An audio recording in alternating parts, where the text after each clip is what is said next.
이번에 조사한 5개 지구는요, 5개였었고요. 한남, 뉴타운. 예전에는 그러니까 뉴타운이라는 용어가 법적 용어로는 없어요. 그러니까 저희가 그냥 편하게 부르는 것들입니다.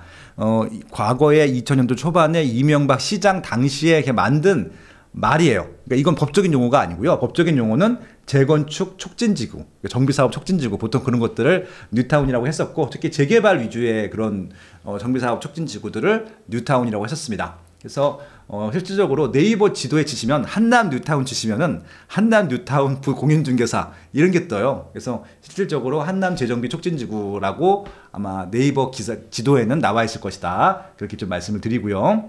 그래서 한남 뉴타운을 했었고, 성수동은 또 다르죠. 한강 르네상스 할 때 여긴 뉴타운이 아니라 여긴 뉴타운을 할 정도로 취약한 지구는 아니었어요. 굉장히 반듯한 도로망이 있기 때문에 여기는 그냥 전략 정비구역, 의도적으로 멋있게 만들려고 하는, 좋게 만들려고 하는 한강 르네상스 시절에, 이건 오세훈 전 시장이죠. 전 시장, 지금 시장이 아니라, 예, 그때 만들어진 계획이었다가 한강 전략 정비 구역이 다 해제가 되고 딱 한 구역이 남은 게 성수 전략 정비 구역이었다, 이렇게 생각하시면 될 것 같고요. 그다음에 세 번째가 노량진 뉴타운, 그다음에 네 번째가 흑성 뉴타운, 마지막으로 부가인 뉴타운입니다. 여기 뭐 뻔히 답이 나오는 걸 왜 설문조사 하느냐라고 이제 질문하시는 분들이 있는데, 이것들은 설문조사 함으로써 의미가 있어요. 왜냐면은 답이 뻔히 예측되는 거 하고요, 몇 명이 응답하는 건 또 다른 의미가 있거든요. 그러니까 이게 80대 90, 20이 나와도, 그러니까 이제 예를 들어서 이런 것들이죠. 제가 이제 BPI 조사라고 그래서 과거에 이제 브랜드 파워 인덱스 조사라고 하는 게 있습니다. 소비자 조사에서 굉장히 많이 하는 조사 중에 하나인데, 그 브랜드가 갖고 있는 파워를 조사하는데요. 이게 우리가 알고 있는 뭐 샤넬, 에르메스 이런 것들이 아니라, 그런 것들은 솔직히 좀 다른 종류의 조사를 하겠죠. 브랜드력이 약한 조사들, 그런 브랜드들 같은 경우는 0.1%도 굉장히 중요한 브랜드거든요. 왜냐면은 전혀 인지도가 없었기 때문에. 그래서 인지도가 올라가는 것 자체가 중요하기 때문에 0.1%, 0.2% 이런 것들도 따지는 조사들이 있을 정도였었습니다. 그러니까 이것들도요, 한남 뉴타운이 뭐 압도적인 수치로 1등을 했지만 몇 프로 정도가, 몇 명 정도가 선호했는지를 알아보는 것들도 의미가 있다. 예, 그런 말씀도 드려보도록 하겠습니다. 한남 뉴타운입니다. 한남 뉴타운. 네, 한남 뉴타운이 이렇게 되어 있죠. 그래서 원래 1구역, 2구역, 3구역, 4구역, 5구역이 있었습니다. 5구역이 있었는데, 그 1구역을 가보신 분은 아시겠지만 상업시설 위주로 되어 있죠. 그러니까 저기는 이 도로편에는 당연히 오피스 건물, 상업 건물이 있는데, 이 뒤쪽은 다 다세대 빌라인데, 다세대 빌라 쪽도 다 상가들이 들어왔었습니다.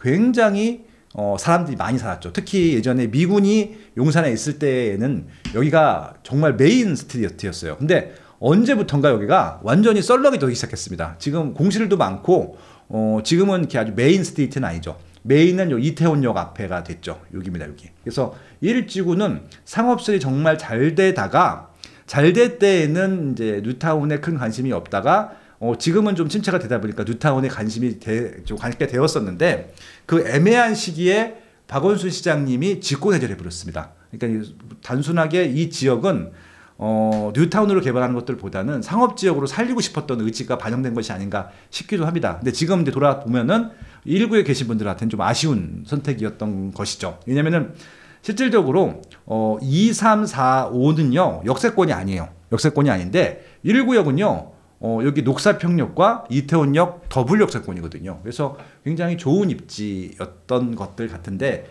개인적으로 좀 안타까운 그런 좀 선택이었던 것 같습니다. 아무튼 1구역은 지금 해제가 되기 때문에 이것들도 이번에 뭐 신통기획 신청했다가 또 떨어지기도 하고 그랬습니다.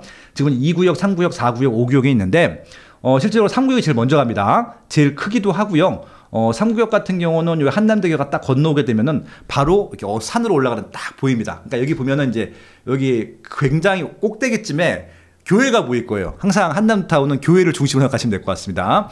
교회 이 남단 쪽이 다 한 3구역이라고 보시면 될 것 같고 제일 먼저 가죠. 그래서 이건 제일 먼저 그 DH 그러니까 현대건설이 시공사 선정이 됐고 좀 꽤 많은 단기가 진행되고 있고요.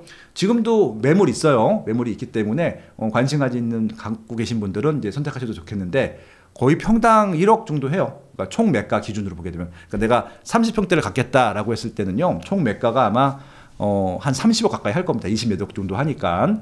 그건 감안하고 들어가시면 되겠다라고 말씀드리고 싶고요. 근데 이건 총매가이기 때문에 기본적인 매가 같은 경우는 그보다 좀 낮습니다. 그래서 최근에 상구역이 원래 20억대 매물 이하가 없었는데 최근에 10억대 매물, 10억 전후가 매물이 나왔거든요. 그거는 총매가가 아니라 그냥 매가예요. 거기다가 이제 추가 분담금이라든지 다른 거 더 올려야 됩니다. 아무튼 그런 지금 3구역이 진도가 제일 빠르다라고 말씀드리고, 두 번째 빠른 게 지금 2구역이죠. 2구역은 얼마 전에 시공사 선정회를 했었고 총회를 했었고 11월 5일인가 했었잖아요. 그래서 롯데랑 대우랑 굉장히 치열하게 전쟁을 했는데 결국은 이제 대우가 이겼습니다. 대우가 이겼고 그 대우가 이겼기 때문에 이제 두 번째로 이제 진도를 나가고 있고, 그 다음에 이제 4구역이 갈 거고요. 그리고 이제 그 다음에 5구역이 갈 텐데 요 한남 뉴타운 같은 경우는 일단 가장 먼저 지정된 뉴타운이기도 하고요. 그리고 워낙 입지가 좋기 때문에 많은 사람들이 기대가 있다 보니까 요 지정되기 직전에 굉장히 지분 쪼개기들을 많이 했어요. 그래서 이해관계가 복잡해요. 특히 3구역 같은 경우는 너무 많이 쫓겨났습니다. 생각보다 그 조합원 숫자가 많아서 그런 부분들이 어떻게 보면 3구역이 더 비쌀 수 있었는데 또 비싸지 못하게 하는 역할로도 작용을 했다. 그렇게 좀 이해하시면 될 것 같습니다. 아무튼 뭐 그렇다 하더라도 3구역 되게 좋은 입지고요. 2구역, 4구역, 5구역 다 부러운 입지다라고 좀 말씀을 드려보고 싶네요. 이 4구역의 이슈는요. 네. 이게 이제 여기 보면은 그 신동아 아파트가 있어요. 신동아 아파트. 그러니까 보통 아파트가 있으면은 아파트를 재척하고 보통 갑니다. 근데 그때 이제 신동아 아파트가 빠져 있었는데 여러분들 기억을 하실지 모르겠지만 저는 진짜 제일 드라마틱한 재건축 그 입지 중에서 반포 레미안 원베일리가 있습니다. 원베일리. 여기 우정 에쉐리라고 하는 한 동짜리 아파트 있었던 거 아세요? 이게 나중에 수용이 됐잖아요. 그래서 우정 에쉐류 나홀로 단지 아주 비싼 아파트도 아니었는데 저기 소유주분 같은 경우는 엄격결에 레미안 소유주가 된 거예요. 그런 부분들. 그래서 실제로 이런 경우가 있구나. 제가 진짜 말로만 들었지 처음 봤었거든요. 그래서 야, 그 우정 에쉐류 참 사면 좋았을 텐데 막 그런 막 부러움도 갖기도 하고 그랬었거든요. 근데 그런 일이 한남 뉴타운에서도 있어요. 어떤 일이냐면은 여기 신동아 파밀리 있잖아요. 이게 원래 빠져 있었는데 이게 4구역에 편입이 됐어요.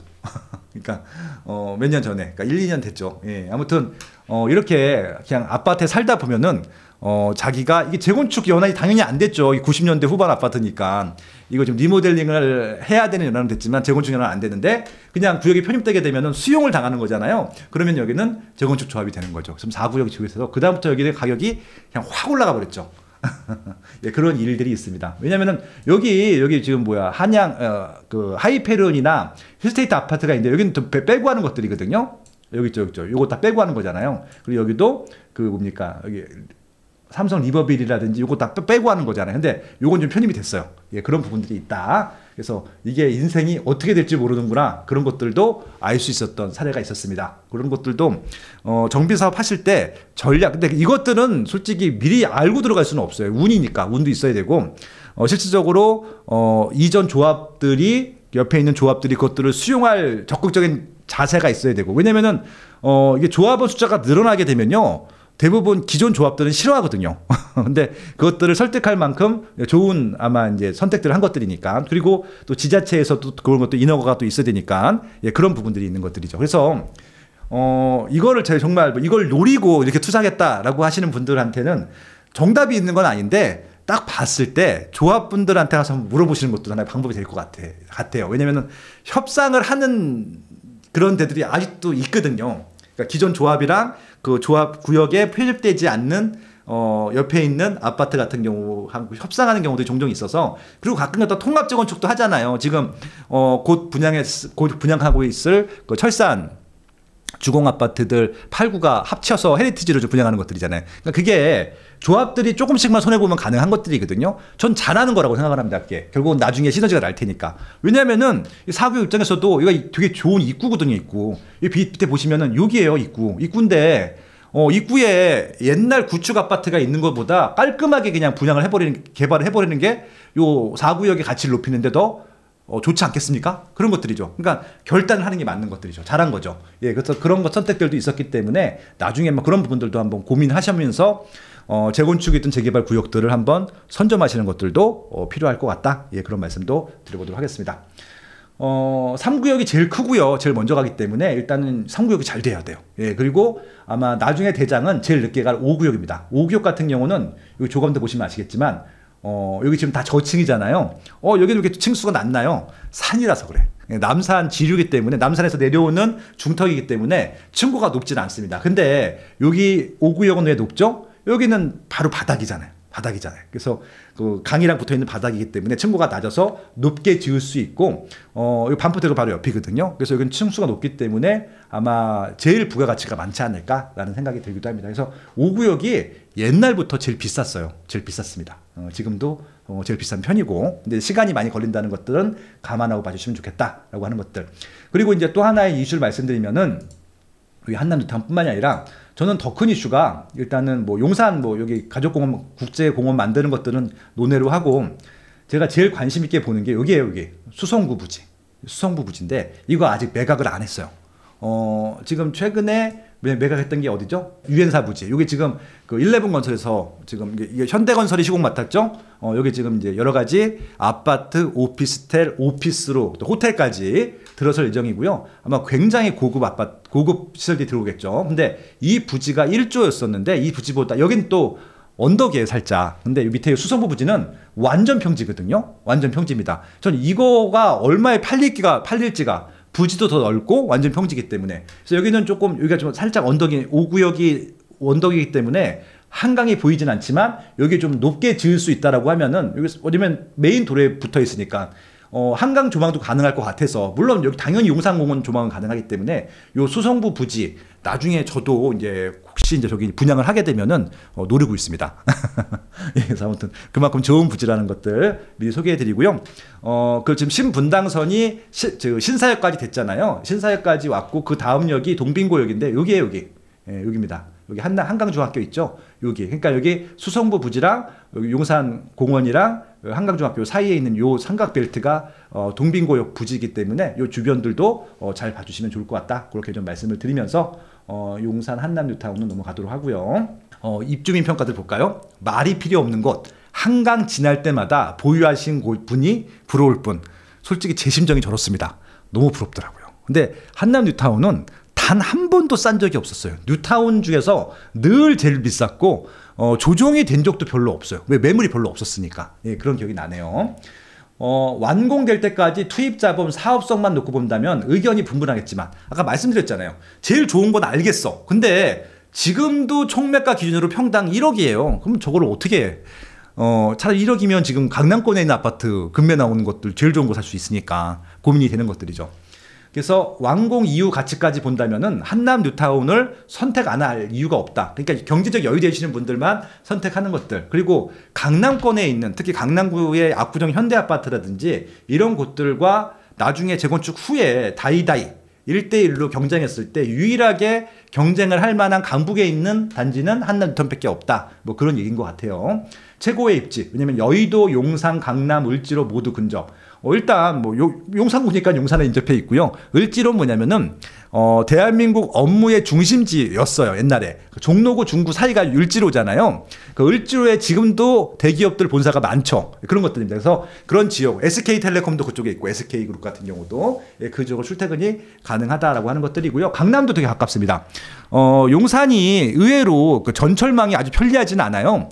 1호선이 있고 지금 4호선이 있고 6호선이 있고 경의중앙선이 있는데 제가 말씀드린 메인 노선은 없어요. 메인 노선이 뭐죠? 2호선 없죠. 그다음에 3호선 없죠. 그다음에 7호선 없죠. 9호선이 없어요. 그러니까 2, 3, 7, 9 노선이 와야지 메인 노선이 지나간다고 하는데 용산구는 메인 노선 중에 하나도 없습니다. 근데도 용산구를 늘 교통이 편리하다라고 얘기를 해요. 근데 이거는 제가 아무리 설명드려도 여러분들 이해 못 하실 거예요. 용산구가 교통이 편리하다고 하면 왜? 빠쇼 너는 맨날 지하철 서울지하철에서 2, 3, 7, 9가 제일 편리하다고 하면서 2, 3, 7, 9도 안 지나가는데 왜 용산구가 편리하다고 하느냐? 편리해요. 살아보면 알아요. 이런 얘기가 정말 뭐 기분 나쁘게 들릴 수도 있겠지만 살아보면 압니다. 왜냐면은 제가 임장 답사 엄청 다니잖아요. 용산구에서 차를 타면요. 제가 토요일 날 아침 같은데 많이 다니는데 서울에 어딜 가든지 20분 안에 도착합니다. 서울 어딜 가든지 저 끝에까지 가든지 강동구 끝에까지 가도 20분 안에 도착하고요. 도봉구까지 가는데 20분에 가죠. 뭐 이쪽에 서쪽은 마찬가지고. 예. 그만큼 도로로 가는 것들은 아마 제일 좋을 것 같아요. 근데 용산구 살아보신 분들만 아는 거죠. 그런 부분들. 예. 그래서 용산구는 일단은 서울의 중앙에 있다는 것만으로도 교통이 편리한 지역이다라고 평가해도 됩니다. 살아본 사람들만 아는 이유들이고요. 그래서 강남구나 용산구를 좋아하시는 분들 중에 의외로 도로 이용 편리성을 좋게 생각하시는 분들이 많아요. 예, 그렇게 좀 이해하시면 될 것 같고요. 한강뷰를 남쪽으로 본다. 이건 강남구에서 할 수 없는 부분들이잖아요. 우리나라 풍수 따지시는 분들이 많기 때문에 그렇게 좀 이해하시면 될 것 같고요. 그리고 마지막으로 대한민국에서 풍수지리를 제일 좋은 곳이라고 하는데 풍수를 믿는 분들도 있고 안 믿는 분들도 있고 풍수를 꼭 따지시는 분들도 있고 안 따지시는 분들도 있습니다. 그러니까 저는 뭐 이것들에 대해서는 뭐 이게 맞다 틀리다 말씀을 안 드리고요. 저는 기본적으로 풍수는 배웠어요. 알고 싶어서. 제가 이제 메인 전공은 신문 방송이고 부전공이 사학이기 때문에 역사적인 입지라든지 건축물 분석할 때 풍수지리가 나와서 좀 더 깊이 알고 싶어서 풍수지리를 공부했었고요. 물론 이제 풍수지리에는 양택풍수라고 하는 게 있고 음택풍수라고 하는데 저는 음택풍수는 저도 신뢰하진 않아요. 근데 양택풍수는 집에 대한 것들이거든요. 그거는 저는 맞다고 생각을 해요. 왜냐하면 기본적으로 우리나라가 남양집을 좋아하잖아요. 그 자체가 풍수거든요. 배산 임수를 좋아하거든요. 그 자체가 풍수일 텐데 그런 측면에서 보게 되면은 풍수지리가 좋은 곳이 맞죠. 그래서 이제 실질적으로 이것도 제가 설문조사를 해본 적이 있어서 이제 말씀을 드리는 겁니다. 풍수지리를 따지시는 분들 중에서 서울에 살고 계신 분 중에서 풍수지리가 제일 좋은 아파트 3가지, 그러니까 그 설문조사 한 적이 있었는데 1등이 어딘 줄 아세요? 1등이 풍수지리가 제일 좋은 아파트 1등이 신동아 아파트예요. 예, 그 서빙고동 신동아 아파트가 1등 나왔고요. 두 번째가 어디가 나왔냐면은 여러분들 잘 모르시는 아파트예요. 어디냐면은 1등이 여기 서빙고동 신동아 아파트고요. 2등이 어디냐면은 여기 3호 터널 쪽으로 가다 보면요. 남산 대림 아파트라고 있어요. 이거 여러분들 모르실 겁니다. 여기 걸어 다니셔야 아는. 진짜 3층짜리 4층짜리 저층 아파트. 옛날 아파트라서 엘리베이터도 없는데 여기 원주민들이 되게 좋아해요. 왜? 산속에 묻혀 있는 것 같습니다. 이태원에 있는 상업시설 다 이용할 수 있는데 산속 남산을 정말 수시로 갈 수 있는 입지인데 여기를 되게 좋아하세요. 풍수적으로. 그 다음에 3등이 또 어디였었냐면은 여기 동부 이천동에 가면요. LG 자이 아파트가 있거든요. 여기 1, 2, 3위였어요. 그러니까 이게 용산구만 조사한 게 아닌데 서울시에서 그러니까 풍수지리를 믿는다, 따진다라고 하시는 분들을 대상으로 했을 때 요 3단지가 1, 2, 3등을 했었거든요. 예, 그런 기억이 나네요. 그래서 아무튼 그러면 결론은 뭐냐면은 용산구는 풍수지리 따졌을 때 제일 사람들이 선호하는 입지구나도 알 수 있는 그런 부분이라고 보시면 됩니다.